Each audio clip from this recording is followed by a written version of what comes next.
Senator Hoffman, welcome to the committee. Please go ahead. Mr. Chair, thank you. I was going to try to start off with a joke, but I realize it's probably not appropriate to do so. Because this isn't judiciary where you guys have so much fun, right? And I'm here today presenting Senate File 4256. Well, I don't think we need to do this in legislation. However, it is necessary because some recent local government actions with support of a state agency are telling long-term care facilities that they need a liquor license to hold a happy hour type events for residents. I agree, Senator. I have 3 testifiers today and a number of residents from my district in the gallery. But in brief, there is an amendment that would provide a limited exemption to our liquor law for licensed assisted living and nursing home facilities when the consumption of alcohol is for resident activities, basically happy hour for grandpa and grandma.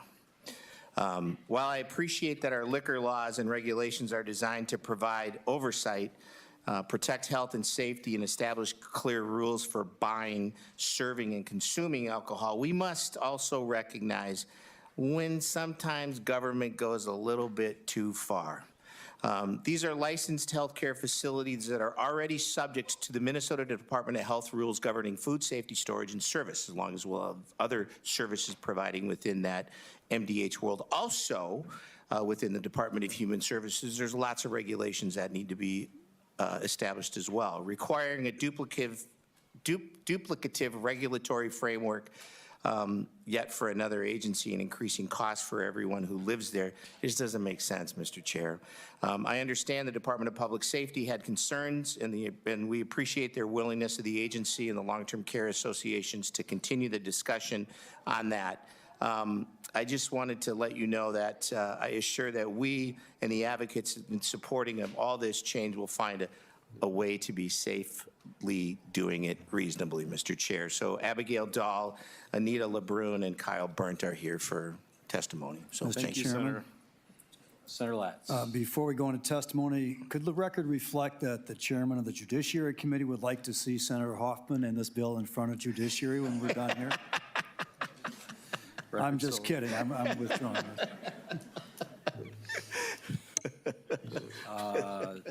Ms. Abigail Dahl, thank you so much for coming to the committee. Please introduce yourself and proceed.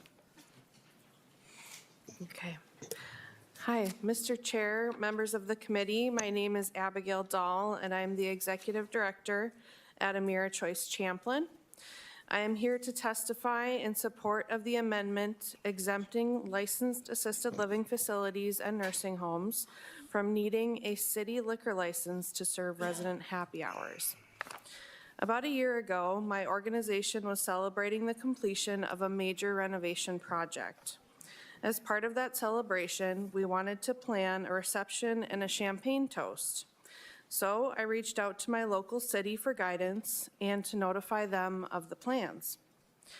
Imagine my surprise when, as the conversation evolved, I learned that licensed facilities like assisted livings and nursing homes were technically not allowed to coordinate resident happy hours without a liquor permit.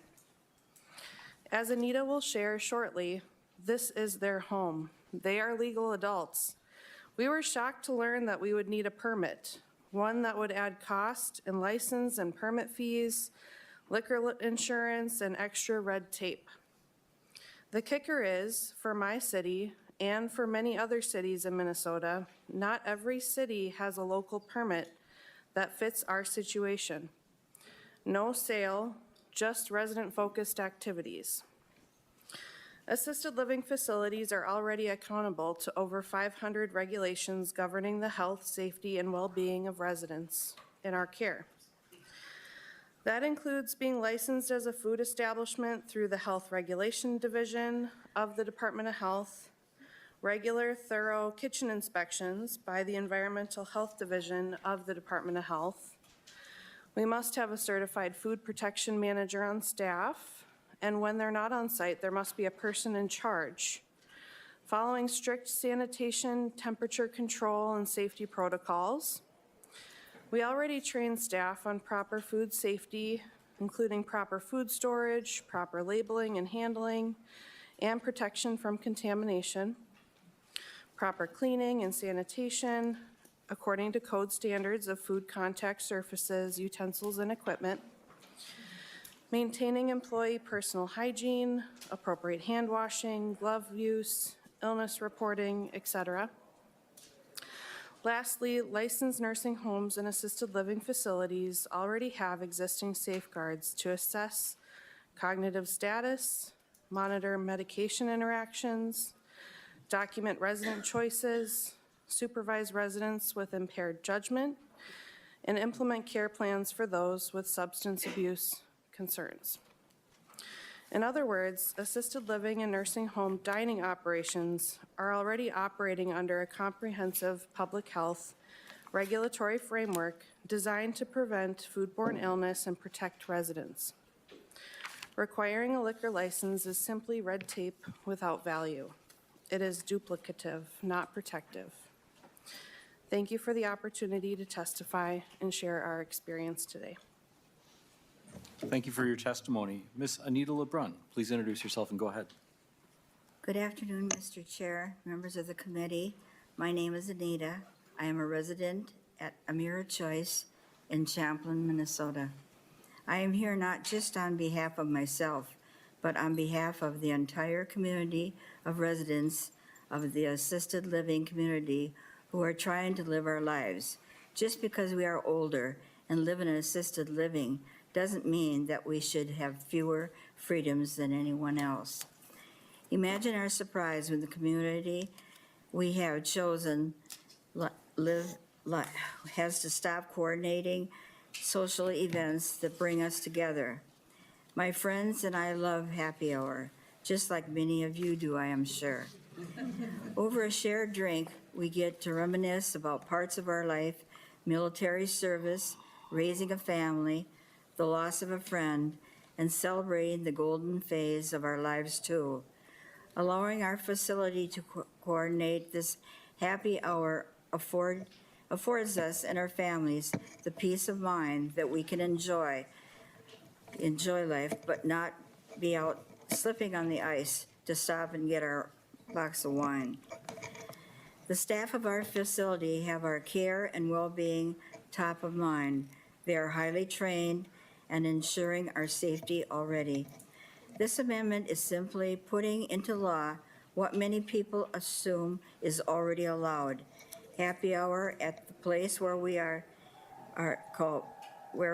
call home. Thank you for your time to testify today. Thank you, Ms. Lebrun. Is Kyle Burnt present?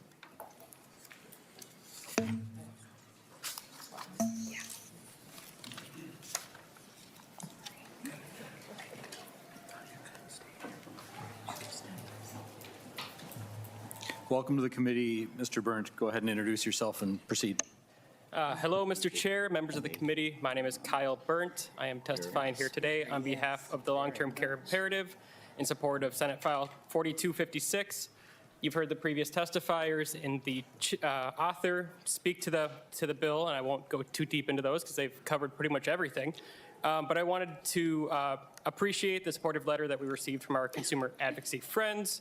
Of course, what you did hear from them is that, or from our previous testifiers, is that assisted livings are licensed and they have to follow Minnesota Food Code. Nursing facilities have federal food standards that they have to follow. Both facilities are highly regulated senior caregiving health-focused facilities. And would like to also remind legislators that a similar exemption to what we seek is already in statute in 340A.4011. While not the same, it is kind of where we pulled our idea from. But we did hear from DPS. There is a letter in the packets that addresses some of their concerns, and we will continue to work with them to address those concerns as we move forward. We ask for your support of the Senate File 4256. Thank you. Questions or comments from the committee? Senator Duckworth. Thank you, Mr. Chair. I guess it's to be expected that Senator Hoffman would bring forward the Happy Hour Bill of Rights. Well played. My only regret is that we might not get invited to one of these happy hours if it gets passed. He wants to come. There's an age threshold there. Ah, I see how it is. I see how it is. That being said, I just wanted to get it on record, Mr. Chair, that the way that I read this bill, should it ever become a point of contention in the future, is this would allow the great city of Lakeville to expand and have a social district in their downtown area.